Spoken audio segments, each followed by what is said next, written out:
Now, while there are a lot of really cool features beyond ships coming in 3.6 and beyond, things that we've been waiting for a long time, ship-wise, 3.6, not looking all that great. I mean, yeah, the Vanguard is obviously going to be a functional upgrade to the existing Vanguard, which is a win for anyone who owns the Vanguard, but the Merlin and the Archimedes,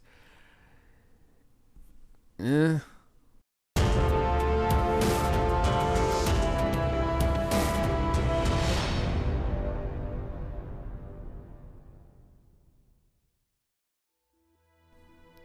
I thought about it for a while, and it's kind of obvious how we got here, right? I guess there was an opening in the schedule, and they said, you know what, we're going to have this artist available for this amount of time. What do we have that's easy? What do we have that we can just throw together in this time slot before this other thing has to get done? Merlin and Archimedes, possibly. Arguably, you maybe could have pushed up something else, a bigger ship, but eventually the Merlin and the Archimedes were going to have to get done. I can see that kind of logic. I don't particularly agree with it, but I can understand, what they were going for with this. For me, honestly, though, from my perspective, I probably would have held the Merlin and the Archimedes until the docking and undocking feature from the constellations was due to be complete. I would have paired these two ships' upgrade with the release of that feature. That's kind of what I would have gone for. Now, of course, I'm not privy to the entirety of the schedule, including all the mysterious bits that we don't get to see. So, I mean, that would be my perspective on it. I would want to couple one with the other because, frankly, I mean, while it is nice to have an upgrade to the Merlin and the Archimedes, the truth is that both ships are basically useless in the current game.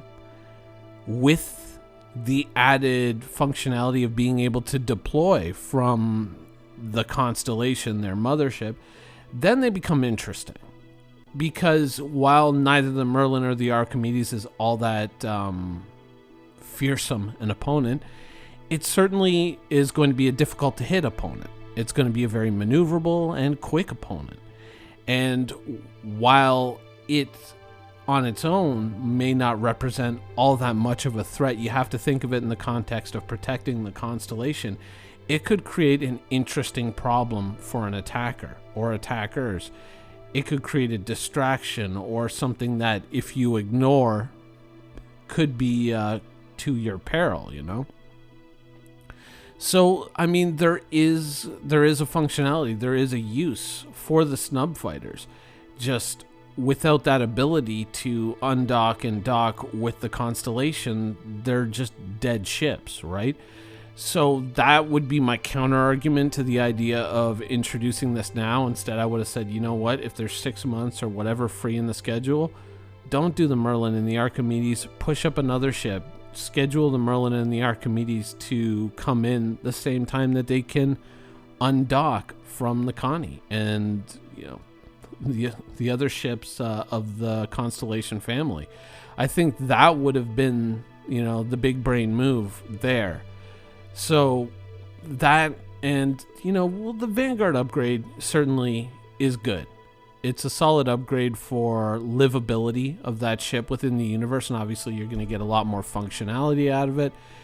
That's a good one. And the 890 jump is supposed to hopefully come out at some point during the summer. The Defender is a bit more of a question mark because being pushed back to 3.7 may expose it to what happened to, the previous patch that was supposed to come out at the end of September. It ended up kind of coming out more or less at the end of October because of CitizenCon. They were like, well, we don't want to do all, do this and then do another big release, so we're going to do it all at once. And it ended up getting delayed. I think, if I remember correctly, it was the 27th of October instead of the end of September. Correct me in the comments below, but I believe that is when we actually got that quarterly patch. It was about 3 weeks, I think, too late or late. So The Defender, I think, really is the big loser. 890 jump remains to be seen. And truthfully, I kind of held this show back, and I kind of watched my email and kind of dipped into Reddit here and there, and I've been kind of watching movies on the side, and basically laying the groundwork for this episode, but not actually recording this episode, because I kind of felt that it was either going to be this week or next week that we were going to get a surprise ship dropped on us. I was kind of sitting there going, you know what? They've been hinting at that flight ready thing. They've been, saying that, and we're into a different month, just about. I feel like we've got another ship coming at us. And I almost get the feeling that, given what they said recently, that it may even be a flight ready ship.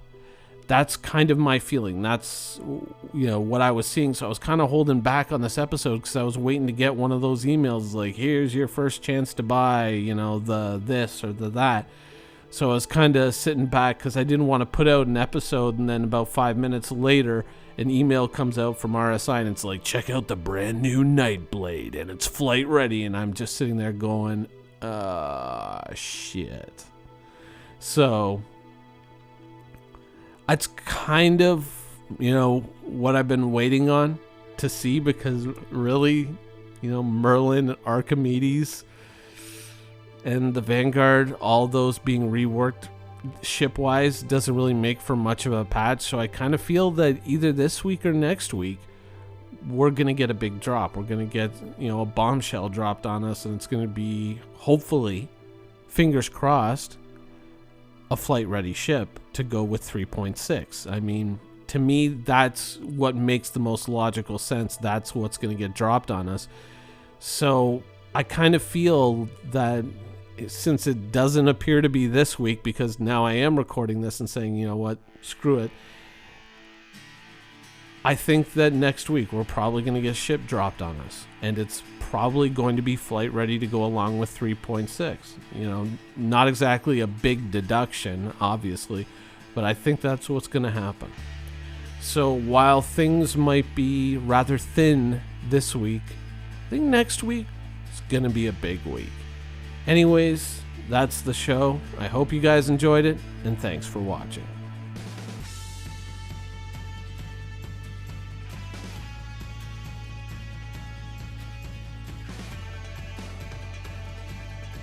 Thank you for watching. So if you want to keep up with the latest and greatest in Star Citizen and Squadron 42's development, please follow us on our social media channels. See you soon.